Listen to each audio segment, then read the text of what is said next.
Sae'Von Springer is the owner and founder of Native Assets.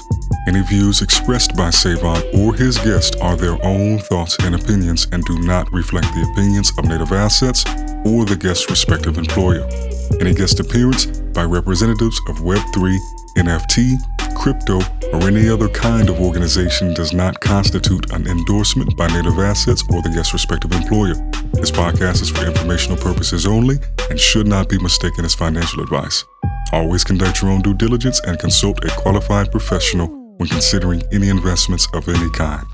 Today's guest has many years of experience working in all sorts of fields and different niches, but really with a strong specialty on branding, marketing, and operations. And the last 3 years and some change, she has been leading the operations at Infinite Objects, which is one of the leading companies that is allowing people to print their NFTs. And if you're not quite sure what that means, you're about to find out. Miss Roxy Fata, welcome to the show. How are you? Thank you. Thank you for having me. I'm great. Nice to see you. Likewise. And also, as soon as I said it, I just realized I may have messed up. How do I pronounce your last name? That's it. Fata is perfect. Okay, all right. People are like, is it Fata? I'm like, it's just like fat with A at the end. Roxy Fata. All right, excellent. So if you could, Roxy, give the folks a brief overview of Infinite Objects and what it is you do there. Yeah, so Infinite Objects is kind of a groundbreaking concept. Came out of R&D work with Giphy. We consume so much digital content, but there hasn't been a real meaningful way of owning, collecting, or monetizing that content. So if you think of people who are making videos, unless you have millions of subscribers on YouTube, your fans really can't appreciate it. They can look at it on their phone, they can look at it on their computer, but the way that technology and displays have been to date, those devices end up really commoditizing the content. So Infinite Objects, I have many around me, but I can show you a small one right here. They're permanently treated displays. And so you can see that you can customize them too, so they become really sculptural design objects. This guy is a art piece from Exonemo, and it has this customization that covers a part of the display. Also, it's signed in the back and has all this information. It's designed completely by the artist. And so there are no buttons, switches, or connectivity at all. And so this is really the first and only way that we've been able to put the value back into video and digital content. So that's what we do at Infinite Objects. We launched in October of 2019. We started working with artists first. Exonemo was one of our launch partners and is on our team. And then we also allow people to take their personal moments that they've recorded, for instance, on their phone, of their families, of their pets, and print them. And the third kind of phase of what we've been doing since end of 2020 is really in the NFT space and working with brands and creators to create tangible versions of NFT art. All right, phenomenal breakdown. And also, too, it threw me off. I didn't realize that was a video. So when he blinked, I was like, oh, shit. It's a good one, right? It's spooky, but also, I mean, he's been a great companion in my space. Right on. Well, it gives me solace knowing that's not the only companion you have. You have many others, some that are less intense as that one. So a couple things that I had no idea about, one of them primarily being that it was incubated or R&D from Giphy. So can you explain what Giphy is? Because most people listening will probably have interacted, seen it, heard it, but may not actually know what Giphy is. Yeah, so Giphy, most times you look for a GIF on your phone or on social media for a sticker. Giphy is the kind of search engine and platform for GIFs, whether they be memes or different types of little snippets that you're looking for. A GIF is a bunch of frames that is animated. And so they work with a lot of digital content. They've since been acquired by Facebook, but Giphy is stuff that we use every day to send fun expressions via text or whatever to loved ones, maybe, or however you like to use them. Yeah. So what I think is also extraordinary is that for a long time I thought Infinite Objects was created, kind of in tandem or in reaction to the NFTs. But based on that information, it's like, no. This was in progress before NFTs really hit that wave. So I'm curious, pre-NFT, post-NFT, what did Infinite Objects look like? Your role has also changed while you've been at Infinite Objects. So what has been different pre and post this NFT surge? Yeah, so I came on as the first full-time employee as the director of operations and strategy, grew into COO. Our founder and CEO has been in the NFT space for a while, taught me a lot about, I think his first one was CryptoKitties. We actually were speaking to a lot of NFT companies early on. And this was something that we always had in mind as in terms of the synergies, blockchain, NFT assets, they're immutable. Our product is immutably flashed. The idea of creating unique collectibles, a lot of that was in common. And we spoke, very early on to the dappers and the super rares, and everyone was trying to figure out where things were going. We were young, and the lines of communication were open because we knew it was possible, but everyone was waiting to see traction, and we got there. I mean, pre-NFT, there's so many applications. We look at as our product as paper for video. So whether NFTs are around or not, there's a lot of ways to use Infinite Objects and a lot of meaningful ways for creators, especially.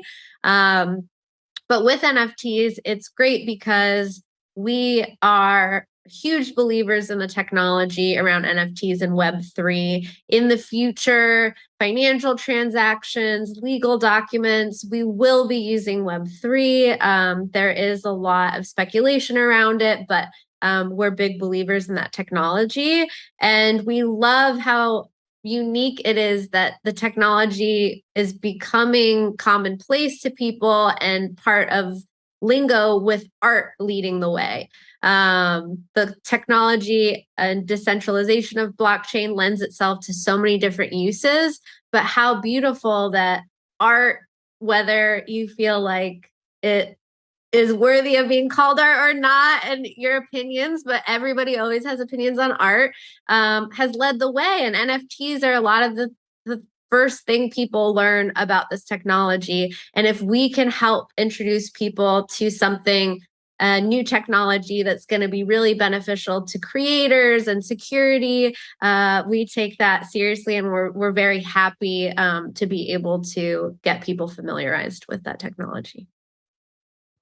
Speaking to the synergies that exist there and how a lot of these conversations took place early on, kind of as we were talking about offline before we started recording, one of the core purposes of this format is to make founders and people who want to work in Web3 and crypto aware of things that they should probably be aware of. So let's say somebody comes in and they either buy an NFT or they're thinking about building something related to NFTs.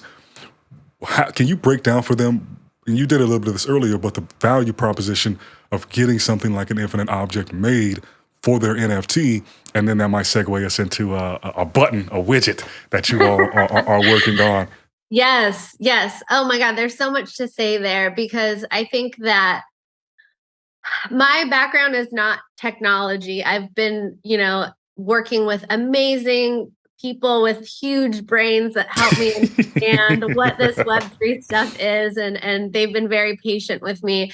And I think first and foremost, when I have these amazing opportunities to speak to people like you or be on different panels, I really like to come with the perspective of let's take a step back. There's so many ways we can get into the technical minutia.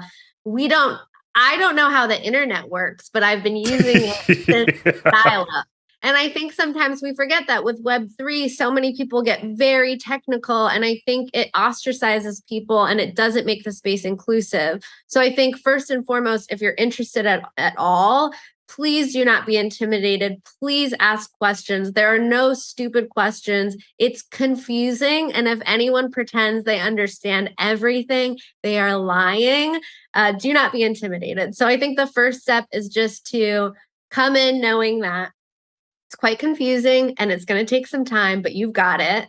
And then I think with, infinite objects and how we help bridge the gap, there is always a learning period when new things come out. There's a lot of opinions about should it exist, should it not. Very early on in 2020, when everyone was at home and everything started to explode, we were really at the forefront of that. We worked with Beeple, who very much understood that he had a fan base and they didn't understand maybe what an NFT was, but they were a fan of his work. And so when we worked together, it was a huge success. And that really created a lot of momentum. But now people are looking at these assets and art pieces that they can own and this technology that's new and interesting and has a lot of different ways you can play with it.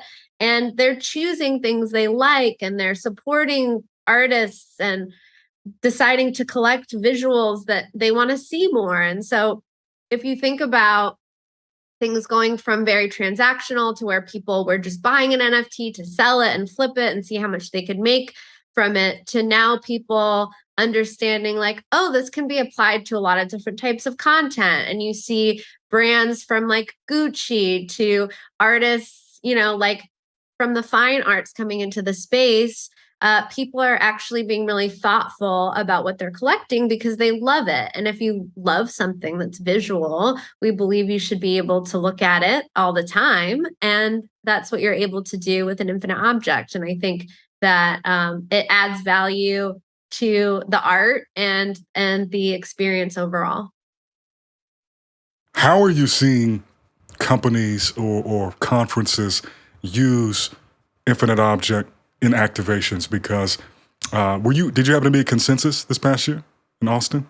We had units there, but we weren't actually physically there. Okay, for sure. What we do a lot.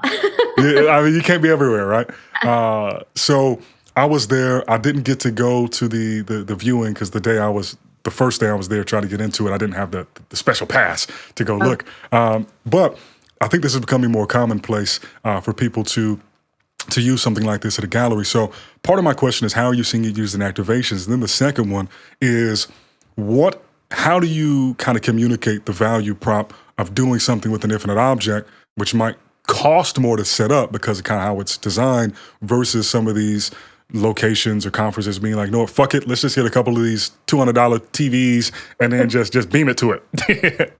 Yeah, I mean, I think they're both of those questions are related because of the way we look at the product. We are not trying to compete with a television or a monitor. We believe that commoditizes the content and makes it like a screensaver. We want to create these objects and tangible artifacts. And in that way, we're different. And that's how we see galleries and different conferences using us. A lot of times we work with different award shows or galas to create the actual awards that are given to recipients.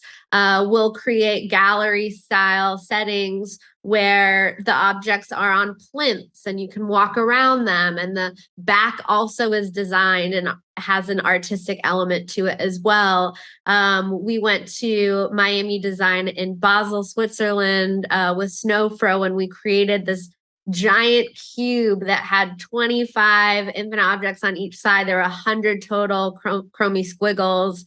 And instead of it just being like this momentary thing that's on a big TV, it becomes an object and an experience. And something that I talk about all the time is that when we did our launch event in October of 2019, at the new museum, we worked with about a dozen artists. And I remember speaking to an artist and she said, "This is so weird. I've never held my art before. And I've never ended a night of a show when I wasn't thinking about like, I have to take down the projector and this." And so this makes it like permanent and tangible. And for a lot of different types of art now, don't get me wrong, there's so many scenarios in which like having a giant TV that you can switch out easily, that makes sense. But if something is meaningful to you, like an art print that you purchase and frame or a photograph that you print out, then why not have it permanently? Yeah, I think that's probably the most succinct way to really think about it. Is one, it's in the name, objects. It's like, duh, Sae'Von. But then two, the permanence of it, because same thing in line with minting something on chain is, hey, you did this, now that is immutable. Ergo, it is permanent. And so like these objects is permanence as well. So this is a technical question.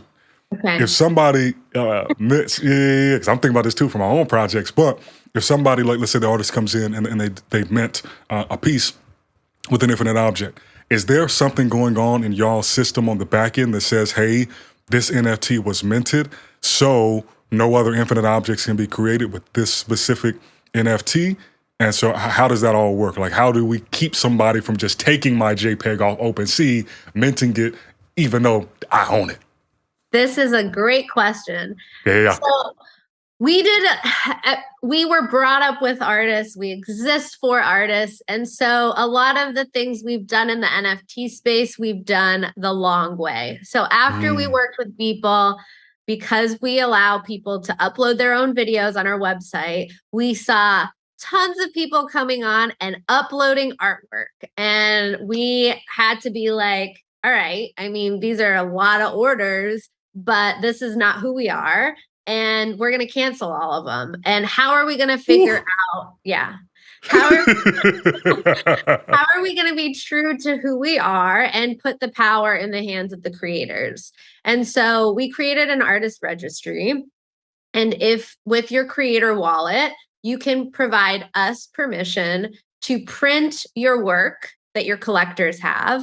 And in that is a smart contract. And in signing the contract, you as the creator get to decide not only the price point, but if we offer one per collector or multiples.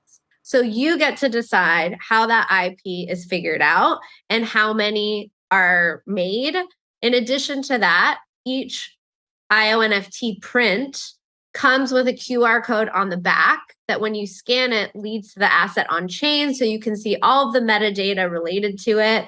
And we're also tracking the physicals, and this is part of a bigger picture, so that we can eventually track the physicals on chain as well, so that there is as much visibility and ownership around that as possible. Okay, all right. So that's really great to know.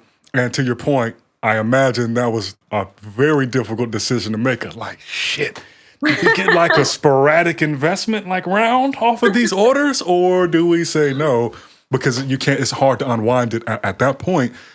So I think it's one, great to know for anybody listening and myself included, that there is that route of like, hey, just because, you know, you're printing this in this physical form factor, it's like there is still choice over that. It's not like you over-indexed on one side versus the other, being like, no, you can only do one of these ever, or like, no, there is no limit, there's no way to enforce that. Because ultimately, it's about creating that choice, providing that choice for these artists and creators. And when you mentioned being able to track and then there's like a separate thread we can pull back on that has to do with some on-chain licensing and making maybe infinite objects interoperable with some other platforms that I had a recent interview with. Now I'm like a fanboy. I'm like, yo, this shit is crazy. It's a company called Remaster. But anyhow, with the physical component of it, because as soon as you said that y'all do track the artwork itself on-chain, it made me think about if really it's a larger conversation that involves any phygital, right? So physical, digital pairing, where somebody buys the NFT and then they go on to, like, for instance, I have like a Meta Angels, right? And it's pretty dope. So let's say I wanted to go ahead and mint that. I mint it, but let's say down the road, I sell the NFT. I sold the NFT, but I still have the infinite object. Correct. So to the extent in which you can discuss it, How do y'all think about that? Is it going to be like a LoJack future where it's like, hey, your infinite object is in Bed-Stuy or it's in Buckhead or it's in Marietta? Go pull up on homie and be like, hey, cuz, you got some I need. No, you'll be safe. For now, yeah, they won't be connected, but we really think of the object as a snapshot in time. So you'll sell the NFT, for instance. When you scan the back of the object, you'll see that although you did own it at a certain point, you no longer do. And so it'll be that snapshot in time. It's never meant to replace the NFT, but also there's a huge opportunity in tracking those physicals and eventually, a StockX type of marketplace, or also being able to track the physicals on chain. So if people want to resell them, that there's maybe an inherent value of having the first of multiples that will be created by subsequent owners of the NFT. So there's a lot of ways to play around with it. And we've found so much in everything that we do. There's so many various opinions. Like, you were saying about if you mint something, how many physicals can get made. There's great arguments for things being scarce. There's great arguments for them not being scarce and providing more for an audience. And everyone has different goals and different needs.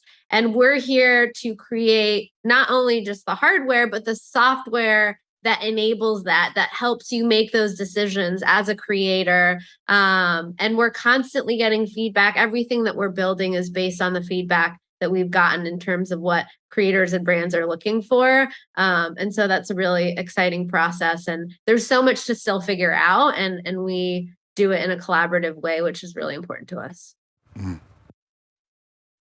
So, speaking more from your operations standpoint and strategy, right? How have you found a balance of creating an offering, or in your situation, I think what's unique is that your offering applies to the every person, right? The individuals, but you also do a lot of work with some larger partners. And there's some in the top of my mind. I mentioned one at the start, so if you can get into it, feel free. But how have you found the right balance of providing a product, a service for both ends of the spectrum to get what they need?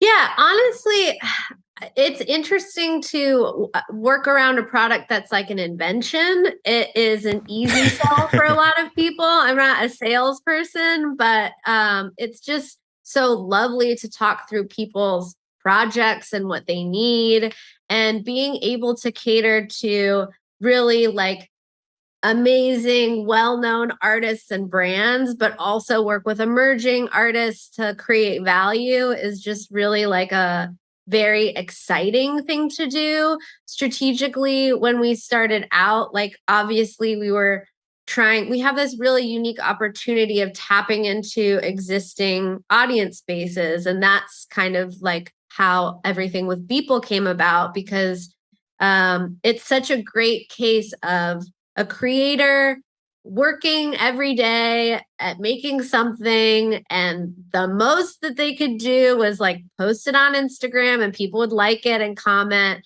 But he created this amazing fan base in tandem to like having which many artists do. They are artists, but they work for agencies and huge brands.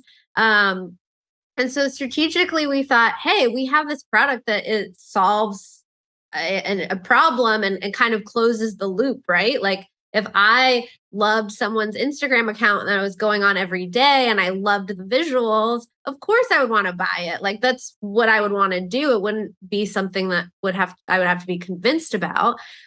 So we just identified all these groups that had formed around these creators and said, hey, like here's the solution, let us know if it could work for you. And I think that strategically, and after so much of just like after we worked with certain people, we had just so many amazing brands and like huge IP holders coming to us and just saying like, this is important to us. They were either curious about NFTs, but also wanted to do it in a meaningful way to their audiences.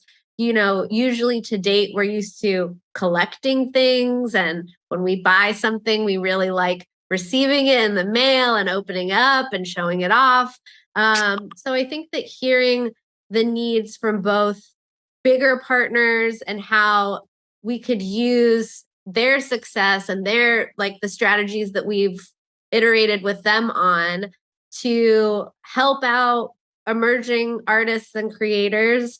It's just been a really lovely way that, it is our day to day just because we've been so fortunate to have a product and services that people really need. And I think it is strange because, like, it is a very, it's all related to like tech forward things, like NFTs are tech forward, but I really believe that the innovation around the physical product we offer is that there's so much restraint in it. Like the functionalities don't exist. When you pull everything away and you strip it down, it's actually like wildly revolutionary, even though it's just very simple. So can we talk more about that? Because same thing, when I first went on the website, and this was like Q3 last year, because I was looking at Beeple and doing some research, and there was another NFT project I'm a part of that had a limited drop, the Frontier, Missing Watcher. And I was looking at the device itself, and I'm like, where are you plugging it in at? And I'm just trying it in my head. All right, is it solar powered? Like, how do you? So, can you talk more about that restraint that is inherent in it? Yeah, I mean, a lot of people, when we launched, we were like, oh, we're going to have to really teach a lot of people about this. They're going to be like, it's a digital frame, but I can't add stuff to it. And actually, we were shocked to see that so many people were like, I've been waiting for something like this forever. You do have to plug it in. And yeah, we've thought a lot, a lot of people have been like, can I upload this or that? And it just takes away from what we're really trying to do. And that is primarily giving value to the content itself and bringing physicality to it and seeing it in a different way. Because there are a lot of products out there that you can do different things with and connect. And through user research, heard a lot of times actually like it bricked. I had to update it. My grandma got one and then she stopped using it, or I just leave it on the same photo or video all the time. So yeah, we think of it as very different, and it's just been really great and it's just so collectible. They're meant to be on tabletops. We do have like a limited edition that's really large, but it's something you can have multiples of. I mean, I have a ton all around me, and really, it's a lovely addition. This is like a super in the weeds, like Tim Ferriss degree of like nitpick. How did y'all figure out the brightness level? Is it adjustable, or is it like a certain lumens that y'all set, and then like boom? Yeah, it's set to one thing. We've talked about like maybe making it so that it adjusts over the daytime. But when we have an amazing team, very creative, artist forward, artists on our team too, that are able to just be like, how do we need to set these colors and make them enjoyable and make sure the color quality is good and the image quality is good. And so is a lot of playing around, but it's not adjustable. It's just one setting through a lot of different experiments and a lot Right of on. Yeah. Because specifically, I started thinking to myself about my partner. She wants us to like have. I want them too, but she's mentioned it more, so I can get really tunnel vision and like forget to do things. But she wanted us to have some pictures of like us and our son in like this kind of room she's setting up. And I was thinking to myself, oh, it could be cool to surprise her and get one of these. And then in my head, I'm like, well, how bright will it be when the lights are off? And like, will it be a distraction when you look over and we're just glowing and shit? Like, or will it be, I mean, more try subtle? it out in different rooms. Let's get you one. I think it's good. I mean, you must have so many pictures or videos of your son and stuff. We'll make a long version of it. We can have a 24-hour loop, really, so we can really pack. Wow. Let's do that surprise. I think that'll be impressive. So we'll figure that out for you. Right on. All right. So I just have a couple more questions just that are not as directly related to infinite objects, but more so just about your background, your experience, and what I think could be beneficial to people listening. So from one of the questions is about things that you've learned in your time marketing, branding, strategy, and operations. What have you seen, or what rules, kind of tried and true practices that worked in a pre Web3 context that you've now seen in the Web3 crypto NFT context either not translate fully or not really work? And then at the same cadence, what adaptations did you have to take on so that you could still achieve what you wanted to? And then we'll dive into the second question, which is more fashion related. Okay, great. Yeah, I think that whether it be Web3 or just over time, it's always constantly trying and failing and learning. Right now, we're not only in a time with Web3 where I would say this for a lot of communities, but you just can't fool people anymore. They want to know that, like, you stand for something and you're in it and you're communicating with them. And that authenticity, it's like it's a word that's like annoying, but it's true. Like, you can't fool people. You can't fool Gen Z on TikTok. You can't, run ads on Twitter about NFTs. Let me tell you, we tried and got burned at the stake. So, making mistakes. It's about making mistakes and coming back from them and learning. With Web3, and we're still figuring this out on our side, but like, literally someone needs to live in Twitter. And if you dare have Discord and you have, you're ready, you have thick enough skin to get that going, constantly communicating with the community, getting feedback, being up to date. Like, you cannot fake that. You have to be engaged and engaging. And Web3 is all about that. You will get called out. You will have people who will be rude and unnecessarily so, but you'll need to know how to navigate that with as much grace as you can. And I think that in terms of marketing and stuff, it is changing more than ever in a short period of time, where, like, for a while, in the glory days, it was just like running ads on Facebook and you would know how much to put in and how much you would get out. And now there's like a million platforms and privacy settings and attribution and all this stuff that is important to users. And I think the same thing applies. The same thing that the Web3 community is demanding is what all customers are going to, and brands are going to have to figure out is, how do you have authentic ways of speaking to people, showing them things that are believable?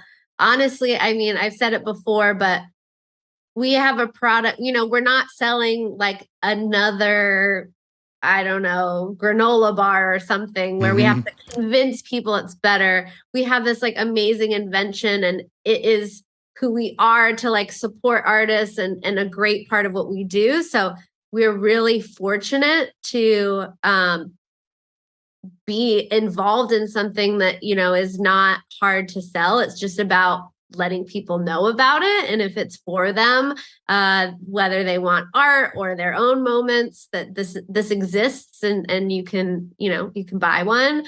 But also just like figuring out ways to talk to people and let them know. And we even see, like, the content that our customers post resonates so much more than a beautiful, we always are amazing designers. I'm always like, you guys create this beautiful content. And a lot of times, like, that just doesn't hit when we post it as much as like a wild, like, someone unboxing, like, with their hand shaking. It's because that's what people identify with more, because that's more believable to them. And so we appreciate so much, like, the partners that work with us, our customers that post.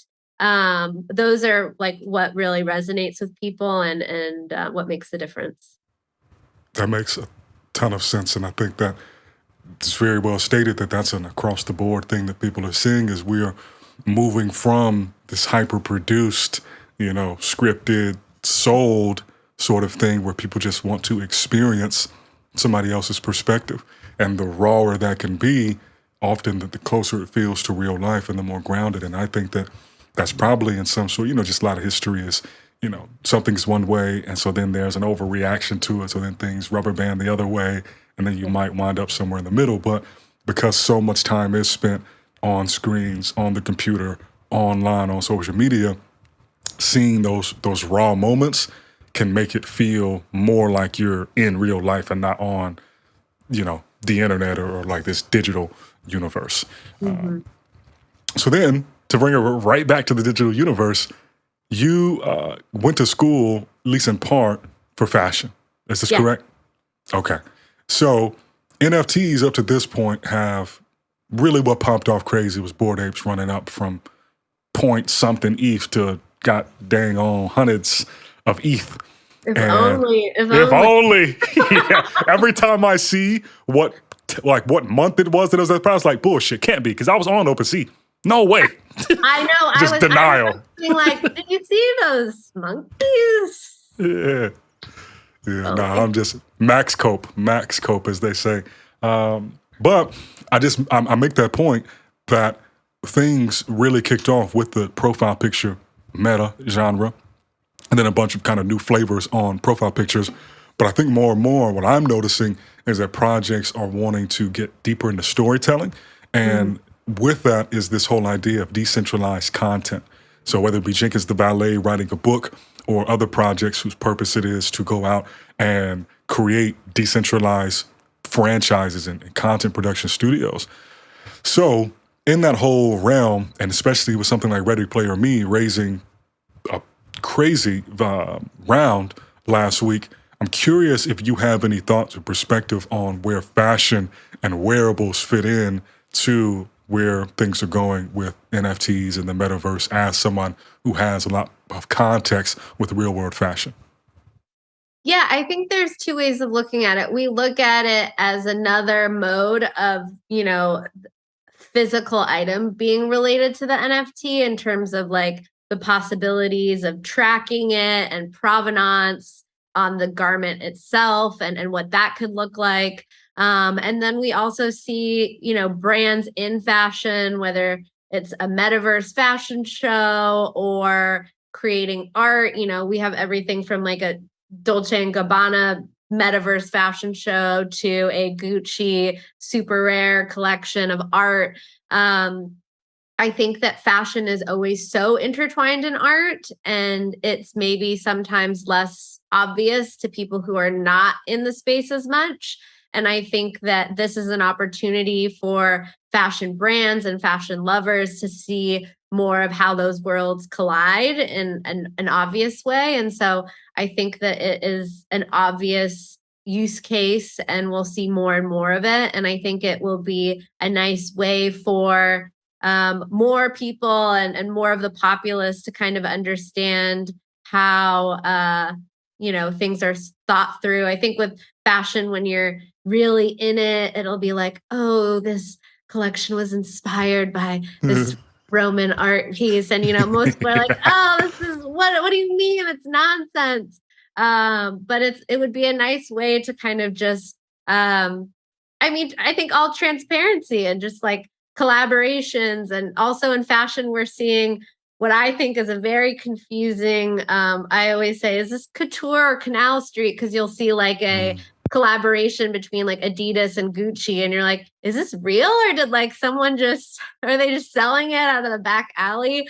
But I think in the grand scheme of things, it's for the best, and as much overlap as we can have and this technology is providing, I think it's both amazing for the brands and the collaborators themselves and the collectors and the people that get to watch. I agree. There's a lot to digest, and there's a lot coming down the horizon, but always is such with the nature of technology. This is just another situation of that. Beginning. Yeah. Well, that brings us about to the end on time. If you could Well, first off, thank you for coming on and Thank making the you. It's time. so fun. I feel like I could talk to you for another hour. Yeah, we both got to get to some calls, but thank you. And if you could let the people know where they can connect with you, and then where they can connect with Infinite Objects. Yeah, you can connect with me, Roxy with a Y at infiniteobjects.com, or you can reach out to Loops, Loops at infiniteobjects.com. If you're an artist, a creator, NFT platform, we are so excited to be working with people. I know we touched on it briefly, but we're creating a lot of integrations and solutions. Whatever you need, we want to hear about it and get involved. But it's been such a pleasure to chat, and hopefully this could be helpful to someone. Yes, I'm sure it will be. And when y'all have some more of those integrations live, you can come back on and we can get into more nitty gritty. I didn't want to talk about anything that was off the record NDA. So I'd you love know, that. I'd love that. cool. All right, thank you again, Roxy. I'll talk to you soon. All right. All right. Thank you. All right, yes, ma'am. Thank you. Peace.